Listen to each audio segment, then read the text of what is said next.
Salut Sven. So, when you look at Selene 1, now that the mirrors are installed, we can actually see the mirrors themselves, we can see the adjustment systems, we can see the carrier, and then we see three components that look quite big and unusual in that particular location. They seem to be made out of copper. So can you tell us more about these? Yeah, absolutely. So basically what we have is, when you look behind me, basically behind this hole in the wall, there would be our chopper pit. That's basically the first time where we have a focus, and from there the beam opens up again. The beam comes into those mirrors, and basically in the middle section of the carrier, right here, we don't have a beam that we want to transport, but there are still a lot of neutrons basically coming out of this focus point upstream that would just go directly down through the beam line, and they would directly fly into our sample position and give us background, because that's neutrons that don't come out of the direction that we want. Now we have to avoid this, and those neutron blocks, those copper blocks here, is basically how we do that. They are great neutron absorbers, and they are basically made in a way that they are also masks, so they only allow the neutrons that have the right incident angle to pass through this hole. And as you can see, you have already prepared a second possible beam path for the upgrade that ESTIA will eventually get. Basically the upgrade will be that we will have a second beam path just up here. So basically we have already the second beam path.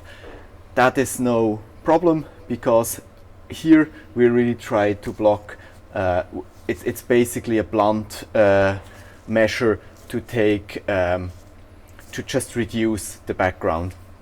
And one more thing that I can say about those copper blocks, it looks quite odd to have three blocks far away, but apparently this is good from a shielding perspective, so they are not only absorbing but also scattering somehow, and then basically you can also work with distance, so this has a better absorption effect. And another reason to do it this way is that you remember from our measurement or metrology video that we need to have those lasers, those interferometer lasers, being able to see the mirrors at the positions where those kinematic mounts are. So with having this area open, we can have a good absorption, and we can also measure. Oh, that's quite interesting. So here we are at the Selene 1 guide, and at Selene 2 you also have similar collimators, but they look a little bit different. So let's have a quick look at those. Absolutely. So before we have been at the Selene 1 guide.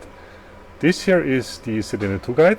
You can see the guide field plates, and in the section of the absorber we also see a similar element, but it's much thinner and seems to be made out of another material than copper. So can you tell us a little bit more about that element and why it's so different to the other ones that we just saw? Yeah, absolutely.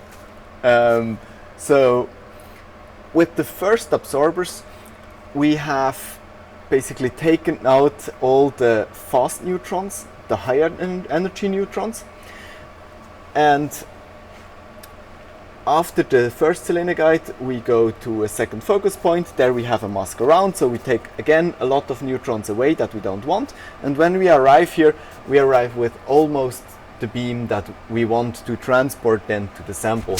So in terms of energy of the neutrons that we have here, we are already where we want to be. We only have the cold ones anymore, but we could still have some neutrons that come from the last focus point and are not perfectly oriented. And to just take those out, it's sufficient to just have a borated aluminium sheet here, and that has again the cutout for the beam.